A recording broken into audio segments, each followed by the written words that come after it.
80 साल का हिंदुस्तानी बूढ़ा शेर पाकिस्तान पे भारी 18 घंटे युद्ध की तैयारी। भारत का जेम्स बॉन्ड, दुनिया के लिए रहस्य, मोसाद के कमांडो भी जोड़ते हैं हाथ। पीएम मोदी से कहा अब मैं बूढ़ा हो गया हूँ, जाने दीजिए। मोदी ने कहा देश को आपकी जरूरत है। उम्र 80 साल, मकसद सिर्फ राष्ट्र की सेवा। जन्म जिस मिट्टी में हुआ उसका कर्ज अदा करने का वक्त और मौका हर किसी को नहीं मिलता। डोभाल की पहचान बस इतनी है कि उनके सीने में हिंदुस्तान है, आंखों में देश का हर दुश्मन। कंधे झुक गए लेकिन हौसला नहीं डिगा। जब जब देश पर संकट आया तो पीएम मोदी ने डोभाल को बार बार बुलाया। साल 1945 में देश ने सुभाष चंद्र बोस जैसा लाल खोया तो उसी साल डोभाल जैसा बहादुर बेटे का जन्म भी होता है। उत्तराखंड के पौड़ी गढ़वाल में जन्मे डोभाल में कुछ तो ऐसा है जिसका विकल्प किसी के पास नहीं। हर 24 घंटे में डोभाल 2 बार पीएम मोदी के पास रिपोर्ट लेकर पहुंचते।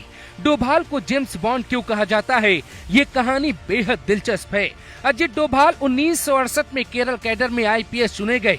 मिजोरम, पंजाब और कश्मीर में आतंकवाद विरोधी अभियानों में देश के लिए बड़ी भूमिका निभाई। राष्ट्र भावना की शिक्षा उनके पिता से मिली, क्योंकि मेजर जी.एन. डोभाल ने भी भारतीय सेना में देश की सेवा की। डोभाल जन्म के साथ ही देश के भ्रमण पे निकल जाते, क्योंकि उनकी शुरुआती पढ़ाई राजस्थान के अजमेर मिलिट्री स्कूल में होती है।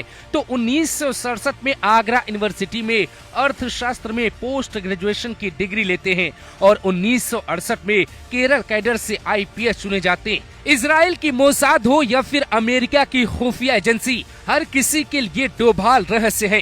कंधार में आतंकियों के साथ मीटिंग करना, विमान में जाकर सभी की जान बचाना, ऑपरेशन कोई भी हो डोभाल नए रूप में आते, कभी रिक्शा वाला तो कभी जासूस। अजीत डोभाल एक इंटरव्यू में ऐसी बातें करते हैं जिसका मतलब हर भारतीय अगर समझ पाए तो वो समझ पाएगा कि राष्ट्र प्रेम किसे कहते, राष्ट्र और राज्य का फर्क क्या होता है। 4 साल पहले एनएसए अजीत डोभाल ऋषिकेश के परमार्थ निकेतन में सपरिवार पहुंचे, जहां गंगा किनारे बैठकर उन्होंने राष्ट्र और राज्य की सुरक्षा को लेकर कई बड़ी बातें कही।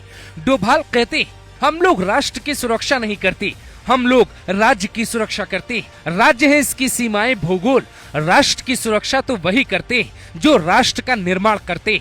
आप लोग करते हैं। भारत का राज्य 1947 में बना। भारत का राष्ट्र पुरातन काल से है।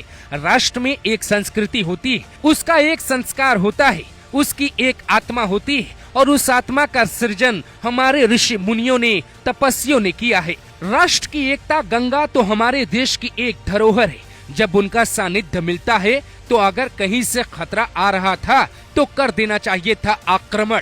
हमारा मानना है खतरे का मुकाबला करना चाहिए। हमने अपने स्वार्थ के लिए नहीं किया, हम युद्ध तो करेंगे, अपनी जमीन और बाहर भी करेंगे। डोभाल के दिमाग को मात दे पाना मुश्किल ही नहीं, असंभव है। उनकी जिंदगी का हर मिशन सफल कहा जाता है। पाकिस्तान भारत के एक बूढ़े शेर के आगे पस्त है। अखबार पढ़ने से पहले पाकिस्तान डोभाल का लोकेशन चेक करता है। वो कश्मीर जाते हैं तो सेना से जो कहते हैं वो देश को सुन लेना चाहिए। 2 साल पहले का ये वीडियो आज वायरल है। पूरे देश का जो भविष्य है इस बात पर डिपेंड करता है कि हमारे देश की सेना कितनी सक्षम है, कितनी मजबूत है, उनका मोराल कितना ऊपर है, उनकी ट्रेनिंग कितनी अच्छी है और वो इस एक अपने मकसद को हासिल करने के लिए कितनी बड़ी से बड़ी कुर्बानी देने के लिए तैयार है। हमारा जो इतिहास है वही बताता है कि आप लोगों ने जहाँ जहाँ आज़ादी से पहले भी, लेकिन आज़ादी के बाद भारत उसने जहाँ जहाँ भी जिस काम के लिए जिस उठाया उसके लिए उन्होंने बहुत बड़ा एक नाम। इसीलिए जहां देश का जवान मोदी सरकार और अजीत डोभाल के साथ सेना पे जल्दी कार्रवाई का दबाव बना रहा, वहां डोभाल जैसे शेर दिन रात कर जुटे हुए हैं ताकि दुश्मन मुल्क को समझाया जा सके हिंदुस्तान किसे कहते हैं।